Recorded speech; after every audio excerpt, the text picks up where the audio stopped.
அன்பின் இரட்சகர் இயேசு கிறிஸ்துவின் நாமத்தில் வாழ்த்துக்கள். இந்த நாளில் மத்தேயு எழுதின சுவிசேஷம் 26வது அதிகாரம் 36ஆம் வசனத்திலிருந்து 46வது வசனம் வரையிலும் நாம் தியானிக்கலாம். கெத்சமனே என்கிற தலைப்பின் கீழாக இந்த செய்தியை நாம் தியானிக்கப் போகிறோம். இயேசு கிறிஸ்து தன்னுடைய வாழ்க்கையிலே, தன்னுடைய சரீரத்திலே, ஆத்மாவிலே பட்ட அந்த வேதனைகள், வியாகுலங்களை குறித்து இந்த பகுதியிலே அவர் அனுபவித்த முதல் பாடு இங்கே இருந்து ஆரம்பிக்கிறது என்பதை நாம் கற்றுக்கொள்ள முடியும். இயேசு அவர்களுடனே கெத்சமனே என்னப்பட்ட இடத்திற்கு வந்து சீஷர்களை நோக்கி, நான் அங்கே போய் ஜெபம் பண்ணும் அளவும் நீங்கள் இங்கே உட்கார்ந்திருங்கள் என்று சொல்லி பேதுருவையும் செபதேயுவின் குமாரர் இருவரையும் கூட்டிக் கொண்டு போய் துக்கமடையவும் வியாகுலப்படவும் தொடங்கினார். கெத்சமனே என்று சொல்லுகிற அந்த வார்த்தைக்கு அர்த்தம் ஒலிவ எண்ணெய் பிழியப்படும் ஆலை என்பது பொருள். கெதரோன் ஆற்றுக்கு அப்பால் ஒலிவமடை அடிவாரத்தில் இருந்த இந்த இடமானது நிறைய மரங்கள் இருந்தபடியினால் இந்த இடத்தை ஆண்டவர் அடிக்கடி அவரும் அவருடைய சீஷர்களும் தெரிந்து கொள்ளுகிறது வழக்கமாக இருந்தது.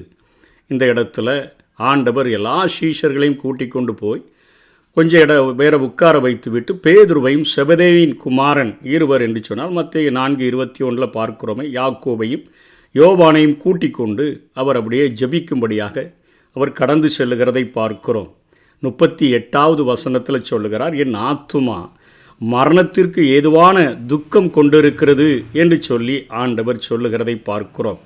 அவரை வாழ்க்கையை விட்டு வெளியே தள்ளும் அளவிற்கு அவரை அழுத்தி கொண்டிருந்த வேதனையினுடைய பாரம்தான் இங்கே காணப்படுகிறதை பார்க்கிறோம். நம்முடைய வாழ்க்கையிலும் நிறைய நேரங்களில் இனிமே வாழ முடியாது என்று சொல்லுகிற அளவிற்கு, நம்முடைய வாழ்க்கையை விட்டு நம்மை வெளியே தள்ளுகிற அளவிற்கான பிரச்சனையை குறிக்கக்கூடியதாக இது காணப்படுகிறது. துக்கத்திற்கு காரணம், அவர் முற்றிலும் பரிசுத்தமாக இருந்தார். ஆனால் உலகத்தின் பாவத்தை சுமந்து தீர்க்க போகிறபடியினாலும், அந்த பாவத்தின் தண்டனையை அனுபவிக்க போகிறபடியினாலும், பிதாவாகிய தேவனால் கைவிடப்பட போகிறபடியினாலும் இப்படிப்பட்ட வேதனையை அவர் அடைந்ததை நாம் பார்க்க முடியும். மத்தேயு 27:46 சொல்லுகிறார், என் தேவனே என் தேவனே ஏன் என்னை கைவிட்டீர் என்று சொல்லுகிறார். யோவான் 1:29 அவர் பரிசுத்தமுள்ளவராய் இருந்த போதிலும் கூட அவரை குறித்து யோவான் சாட்சி கொடுக்கும் பொழுது, இதோ உலகத்தின் பாவத்தை சுமந்து தீர்க்கிற தேவ ஆட்டுக்குட்டி என்று சொல்லி அவரை சொல்லுகிறபடியினாலே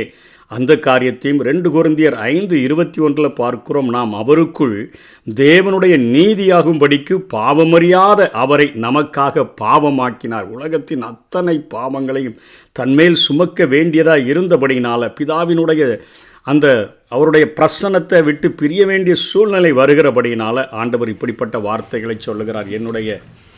அதாவது மரணத்திற்கு ஏதுவான துக்கம் என் ஆத்துமா கொண்டிருக்கிறது என்று அவர் சொல்லுகிறதை பார்க்கிறோம். தன்னுடைய சீஷர்கள் தன்னோடு விழித்திருக்க விரும்பினார். அவருடைய மனித தன்மையானது இங்கே தோழமையை நாடக்கூடியதாக இருக்கிறது. நம்ம கூட நிறைய நேரங்களில் பிரச்சனைகளில், போராட்டங்களில் மாட்டிக்கொள்ளும் பொழுது யாராவது எனக்கு ஜெபிப்பதற்கு உதவி செய்ய மாட்டார்களா, யாராவது என்னுடைய பாரங்களை புரிந்து கொள்ள மாட்டார்களா என்பது போலத்தான் அவருடைய மனித தன்மையானது அங்கே தன்னுடைய சீஷர்களுடைய ஜெப உதவியை நாடுகிறதை பார்க்கிறோம். அதனைத் தொடர்ந்து 39ஆம் வசனத்தில் அவர் சற்று அப்புறம் போய் முகங்குப்புற விழுந்து என்று பார்க்கிறோம். முகங்குப்புற விழுகிறது ஒரு கிளர்ச்சி செய்கிற காரியத்தையும், ஒரு நெருக்கடி உணர்வையும், உதவிக்கான வேதனை நிறைந்த ஒரு விருப்பத்தையும் குறிக்கக்கூடியதாக இருக்கிறது. ஒரு நெருக்கடியான உணர்வு தனக்கு வந்திருப்பதையும், உதவிக்காக வேதனை நிறைந்த ஒரு விருப்பத்தை அது குறிக்கிறபடினால் அவர் அப்படி விழுந்து ஜெபிக்கிறார். எபிரேயர் 5:7 வசனத்தில் எபிரேய ஆக்கியோன் இதை கொஞ்சம் ஆழமாக எழுதுகிறார். அவர் மாம்சத்தில் இருந்த நாட்களில் தம்மை மரணத்தினின்று ரட்சிக்க வல்லமை உள்ளவரை நோக்கி பலத்த சத்தத்தோடும் கண்ணீரோடும் விண்ணப்பம் பண்ணி வேண்டுதல் செய்து தமக்கு உண்டான பயபக்தி நிமித்தம் கேட்கப்பட்டு என்று சொல்லி பார்க்கிறோம். அத்தனையாக அவர் வியாகுலப்பட்டு வேதனைப்பட்டு அவர் முகங்குப்புற விழுந்து ஜெபிக்கிறதை பார்க்கிறோம். இந்த இடத்துல பாத்திரம் என்று சொல்லப்படுகிறது. இந்த பாத்திரம் என்னை விட்டு நீங்க கூடுமானால் என்பது அவருக்கு முன்பாக அனுபவிக்க வைக்கப்பட்டிருந்த கொடிய அனுபவங்களுக்கு அடையாளமாக அந்த பாத்திரம் குறிக்கிறது. அவரே பாவமாக போகிறார். மனிதனின் பாவத்துக்கு எதிரான தேவனுடைய கோபம் நிறைந்த பாத்திரத்தை அவர்தான் இப்பொழுது குடிக்கப் போகிறார். ஆகவே இந்த பாத்திரம் என்னை விட்டு நீங்க கூடுமானால் நீங்கட்டும் என்று சொல்லுகிறார். யோவான் 12:27 இப்பொழுது என் ஆத்துமா கலங்குகிறது, நான் என்ன சொல்லுவேன்? பிதாவே, இந்த வேலை நின்று என்னை இரட்சியும் என்று சொல்லுவேனோ? ஆகிலும் இதற்காகவே இந்த வேலைக்குள் வந்தேன் என்று சொல்லி அவர் ஆயத்தப்படுகிறதை பார்க்கிறோம். யோவான் 18:11. அப்பொழுது இயேசு பேதுருவை நோக்கி, உன் பட்டயத்தை உரையிலே போடு, பிதா எனக்கு கொடுத்த பாத்திரத்தில் நான் பானம் பண்ணாது இருப்பேனோ என்றார். ஆனால் அந்த வேலை வந்தபோது அது பயங்கரமானதாகவும், தேவன் வேறு வழியை கண்டுபிடித்தால் அது அவருக்கு அதை குடிக்காமல் இருக்க முடியும் என்கிற காரியத்தை அவர் உணர்ந்தவராக அங்கே ஜெபிக்கிறான். ஆனால் அது சாத்தியமில்லாதது என்பதை உணர்ந்து கொண்டவராக 3 முறை அங்கே ஜெபித்துவிட்டு நிறுத்தி விடுகிறதை பார்க்கிறோம். தனது ஆத்தும வேதனையிலும் பிதாவின் சித்தத்தை அவர் ஏற்றுக்கொண்டார் என்று சொல்லி பார்க்கிறோம். லூக்கா 22:44 அவர் மிகவும் வியாகுலப்பட்டு அதிக ஊக்கத்தோடே ஜெபம் பண்ணினார். அவருடைய அந்த வேர்வையானது இரத்தத்தினுடைய பெருந்துளிகளாக தரையில் விழுகிற அளவிற்கு அவர் அத்தனையாக பாரப்பட்டு ஜெபித்ததை குறித்து நாம் பார்க்கிறோம். ஒளிவ எண்ணெய் பிழியப்படுகிற ஆலை என்கிற அர்த்தத்தில் இருக்கக்கூடிய அந்த இடத்துல ஆண்டவர் நொறுக்கப்படுகிறதை இங்கே பார்க்கிறோம். இங்கே எல்லா மனிதரும் ஜெபிக்க கற்றுக்கொள்ள வேண்டிய ஒரு ஜெபத்தை இங்கே ஆண்டவர் நமக்கு கற்றுக் கொடுக்கிறார். தேவனுடைய வழியும் தேவனுடைய சித்தமும் எப்பொழுதும் சிறப்பானது. குறிப்பிட்ட காலத்திற்கு அது பாடுள்ளதாகவும் இழப்பாகவும் இருந்தாலும் அதை சிறப்பாக ஏற்றுக்கொள்ளுகிறவர்கள் அதிகமாய் ஆசீர்வதிக்கப்பட்டவர்களாக இருப்பார்கள் என்கிற காரியத்தை குறித்துத்தான் ஆண்டவர் இங்கே 3 முறை ஜெபித்துவிட்டு அந்த ஜெபத்திற்கு பதில் இல்லை என்று சொன்ன உடனே நிறுத்தி விடுகிறார். பவுலப்போஸ்தலனும் தன்னுடைய அனுபவத்திலே என்னுடைய சரீரத்தில் குட்டுகிற சாத்தானின் முள் இருக்குதுன்னு சொல்லி 3 முறை அது என்னை விட்டு நீங்கும்படி நான் ஜெபித்தேன். ஆனால் அவர் சொல்லிட்டாரு, உன்னுடைய பலவீனத்தில் என் பலன் பரிபூரணமாய் விளங்கும். அதோடு கூட தேவ சித்தத்தை அறிந்து நிறுத்திவிட்டதை பார்க்கிறோம். இங்கே வசனம் 40 1 மணி நேரமாவது என்னோட விழித்திருக்க கூடாதா என்று சீஷர்களிடத்தில் ஆண்டவர் கேட்கிறார். வழக்கம் போல அவருக்கு மனிதரிடமிருந்து எந்த உதவியும் கிடைக்கல. சங்கீதம் 22:11 சொல்லப்பட்டது போல, என்னை விட்டு தூரமாகாதையும் ஆபத்து கிட்டி இருக்கிறது, சகாயரும் இல்லை. ஆண்டவருக்கு ஜெபிப்பதற்கு கூட உதவி செய்கிறதற்கு அவர்கள் இல்லை. அவர்களுடைய கண்கள் மிகுந்த நித்திரை மயக்கத்தினால் நிறைந்திருந்தது என்று சொல்லி பார்க்கிறோம். ஆண்டவர் அவர்களுக்கு ஒரு ஆலோசனை கொடுக்கிறார்.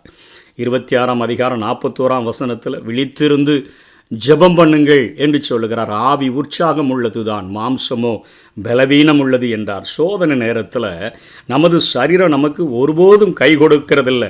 அது நமது மடியில் இருக்கும் ஒரு துரோகியைப் போல அது அந்த நேரத்தில் காட்சியளிக்கக்கூடியதாய் மாறிவிடுகிறது. சோதனைக்கு எதிரான நமது போராட்டத்தில் நமது ஆவி வெற்றி பெற நம்ம 2 காரியங்களை செய்ய வேண்டும் என்று சொல்லி ஆண்டவர் அங்கே சொல்லுகிறார். ஒன்று, அவர்கள் விழித்திருக்க வேண்டும். 2வது, ஜெபிக்க வேண்டும் என்று சொல்லுகிறதை பார்க்கிறோம்.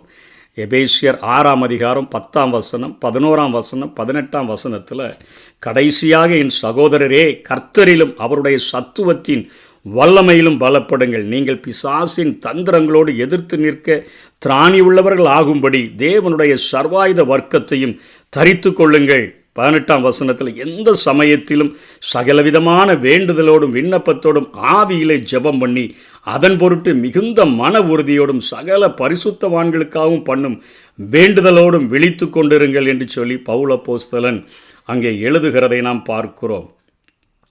இப்படி ஆண்டவர் அங்கே பிழியப்படுகிற அந்த நேரத்தில், நொறுக்கப்படுகிற நேரத்தில் 3 முறை ஜெபித்துவிட்டு நிறுத்திவிட்டு அந்த நேரத்தில் அங்கே தேவதூதன் இறங்கி அவரை பலப்படுத்தினதாக லூக்கா எழுதின சுவிசேஷத்திலே அங்கே அவர் எழுதுகிறார். 22வது வசனத்திலே 22வது வசனம், 22வது அதிகாரம் 43வது வசனத்தில் தேவதூதன் வானத்திலிருந்து தோன்றி அவரை பலப்படுத்தினான் என்று சொல்லி பார்க்கிறோம். அதனைத் தொடர்ந்து 45, 46வது வசனத்தில், பாவிகளுடைய கைகளில் ஒப்புக்கொடுக்கப்படுகிற வேலை வந்தது, என்னை காட்டி கொடுக்கிறவன் இதோ வந்துவிட்டான், எழுந்திருங்கள் போவோம் என்று இயேசு கிளம்பி செல்லுகிறதை பார்க்கிறோம். இயேசு அவருக்கு வருகிற எந்த ஒரு வேதனையையோ துன்பத்தையோ எதிர்கொள்ளவும் பாவிகளுடைய இடத்தில் மரிக்கவும் ஆயத்தமாக இருந்தார். இந்த ஆயத்தமே தேவனுடைய சித்தத்தை குறித்த ஞானமும் ஏற்றுக்கொள்ளுதலுமாக இருக்கிறது.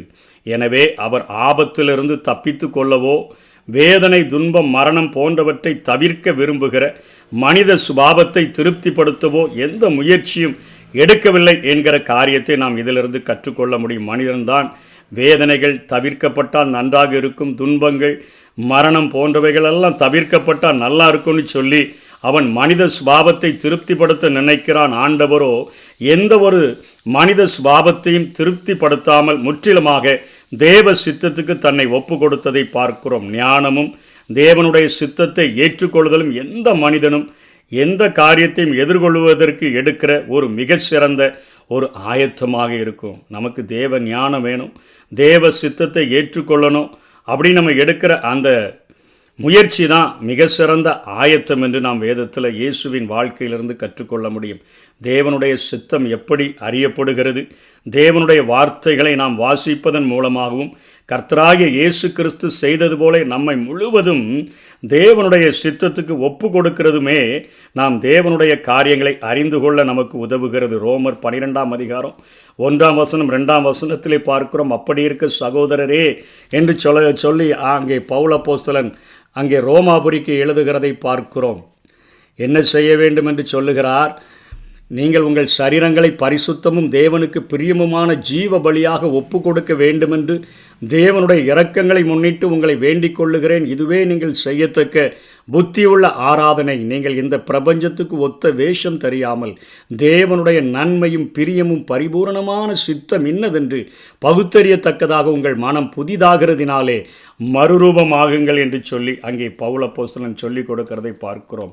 கொலோசியர் 3:16 அந்த பின்பகுதியிலே சொல்லப்படுகிறது, கிறிஸ்துவின் வசனம் உங்களுக்குள்ளே சகல ஞானத்தோடும் பரிபூரணமாய் வாசமாய் இருப்பதாக. இங்கே ஆண்டவர் மரணத்திற்கு ஏதுவான துக்கம் கொண்டிருக்கிறது என்று சொல்லி அவர் ஆத்துமாவிலும் சரீரத்திலும் வியாகுலப்பட்டு அத்தனையாக ஒரு எண்ணெயானது எப்படி பிழிந்தெடுக்கப்படுகிறதோ அதே போல தன்னுடைய முதல் பாடுகளின் அனுபவத்தை ஏற்றுக்கொண்டாரே. எதற்காக? எபிரேயர் 2:15 சொல்லுகிறது, ஜீவகாலமெல்லாம் மரண பயத்தினால் அடிமைப்பட்டவர்களை விடுதலை செய்யும்படிக்காக அப்படி ஆனார் என்று சொல்லி. ஆகவே நம்முடைய வாழ்க்கையில் இந்த கெத்சமனே அனுபவத்தில் இருந்து நம்ம ஆண்டவருடைய சித்தத்தை முழுமையாக நாம் அறிந்து கொள்ளவும், நம்முடைய சரீரம் பலவீனம் உள்ளது, அது நம்மை பாடுகளின் நேரத்தில் நமக்கு உதவியே செய்யாது, ஆனால் விழித்திருக்கணும், ஜெபிக்கணும் என்கிற ஆலோசனையை நாம் ஏற்றுக்கொண்டு தேவனுடைய சித்தத்தை, பரிபூரண சித்தத்தை, தேவனுடைய ஞானத்தை பெற்றுக்கொண்டு வசனத்தின் மூலமாக நாம் அறிந்து கொண்டு முழுமையாக அவருடைய சித்தத்திற்கு நம்மை அர்ப்பணிக்கும் பொழுது தேவனால் நாம் வல்லமையாய் ஆசீர்வதிக்கப்படவும் பயன்படுத்தவும் படவும் முடியும். அப்படிப்பட்ட கிருபைகளை தேவன் நமக்கு தந்தருள்வாராக. ஆமென். கெத்சமனே பூங்காவினில் கதறி அழும் ஓசை, கெத்சமனே பூங்காவினில் கதறி அழும் ஓசை, எத்தீசையும் தோனிக்கின்றதே, எங்கள் மனம் திகைக்கும்